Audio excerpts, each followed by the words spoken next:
ജ്ഞാനത്തിന്റെ സഹയാത്രിക ലോപാമുദ്ര.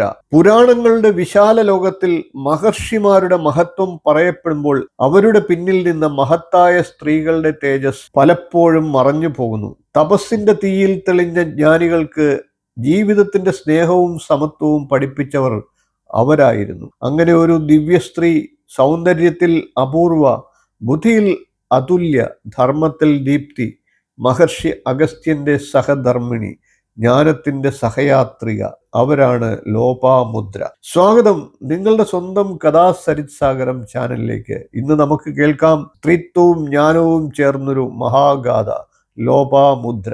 പുരാണങ്ങൾ പറയുന്നത് പ്രകാരം അഗസ്ത്യമുനി ധർമ്മത്തിനും ലോകക്ഷേമത്തിനും യോജിച്ചൊരു സഹധർമ്മിണിയെ ആഗ്രഹിച്ചു. അതിനായി പ്രകൃതിയിലെ ഏറ്റവും മനോഹര ഗുണങ്ങൾ എടുത്തു ചേർത്തു. മാൻ കണ്ണുകളുടെ ലാളിത്യം, താമരയുടെ സൗന്ദര്യം, ഹംസത്തിന്റെ ശാന്തത, ഗംഭീരത, വേദമന്ത്രങ്ങളുടെ ശുദ്ധി, അങ്ങനെ രൂപം കൊണ്ട ദിവ്യകുമാരിയാണ് ലോപാമുദ്ര.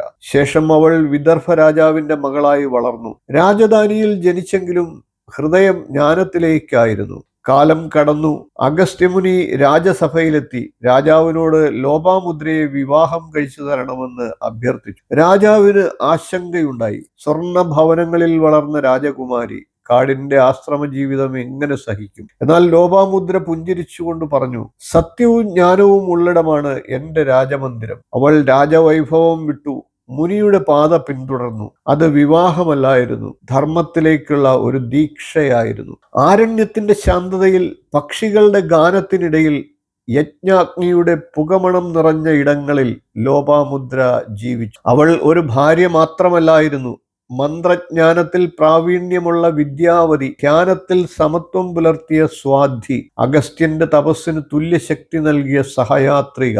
ഒരു ദിവസം ലോപാമുദ്ര അഗസ്ത്യനോട് പറഞ്ഞു, ധർമ്മം തപസ്സിൽ മാത്രമല്ല, ഗൃഹസ്ഥ ജീവിതത്തിലുമുണ്ട്, സ്നേഹത്തിലുമുണ്ട്, സമത്വത്തിലുമുണ്ട്. അവളുടെ വാക്കുകൾ അഗസ്ത്യനെ ആഴത്തിൽ സ്പർശിച്ചു. അപ്പോൾ മുനി മനസ്സിലാക്കി, ജീവിതം വനം മാത്രമല്ല, ഹൃദയം പൂക്കുന്ന വീടും ജീവിതമാണ് എന്ന്. അങ്ങനെ വേദങ്ങളിൽ അമരമായ ഒരു നാമമായി ലോപാമുദ്രയുടെ നാമം മാറി. ലോപാമുദ്രയുടെ മഹത്വം ഇത്രയേറെ ആയിരുന്നു. ഋഗ്വേദത്തിൽ അവളുടെ പേരിൽ സൂക്തങ്ങൾ പോലുമുണ്ട്. സ്ത്രീയുടെ ശബ്ദം ജ്ഞാനത്തിന്റെ ശബ്ദമായി ഉയർന്ന കാലം. അവൾ പഠിപ്പിച്ചത് സ്ത്രീ വീടിന്റെ അലങ്കാരം മാത്രമല്ല, സംസ്കാരത്തിന്റെ അടിത്തറ കൂടിയാണ് എന്ന മഹത് തത്വത്തെയാണ്. ലോപാമുദ്ര എന്നത് സ്ത്രീത്വത്തിന്റെ ഒരു പ്രതീകമായി അപ്രകാരം മാറി.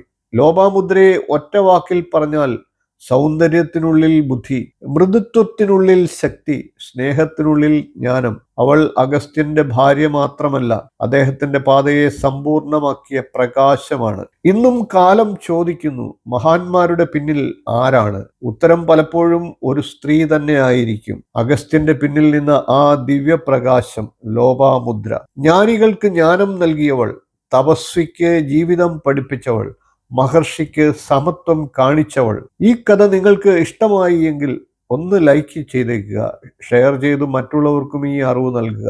കഥാസരിത് സാഗരം എന്ന നമ്മുടെ ചാനൽ ഒന്ന് സബ്സ്ക്രൈബ് ചെയ്യൂ. നോട്ടിഫിക്കേഷൻ ബെൽ ബട്ടൺ ഓൾ എന്ന് എനേബിൾ ചെയ്യുക. അതുവഴി ഞാൻ തുടർന്ന് നൽകുന്ന വീഡിയോകൾ നിങ്ങൾക്ക് കാണുവാൻ സാധിക്കും. അടുത്ത വീഡിയോയിൽ മറ്റൊരു പുരാണ കഥയുമായി നമുക്ക് വീണ്ടും കാണാം. ഓം ലോപാമുദ്രായേ നമഃ. എല്ലാവർക്കും എൻ്റെ വിനീതമായിട്ടുള്ള നമസ്കാരം. നന്ദി. ശുഭദിനം.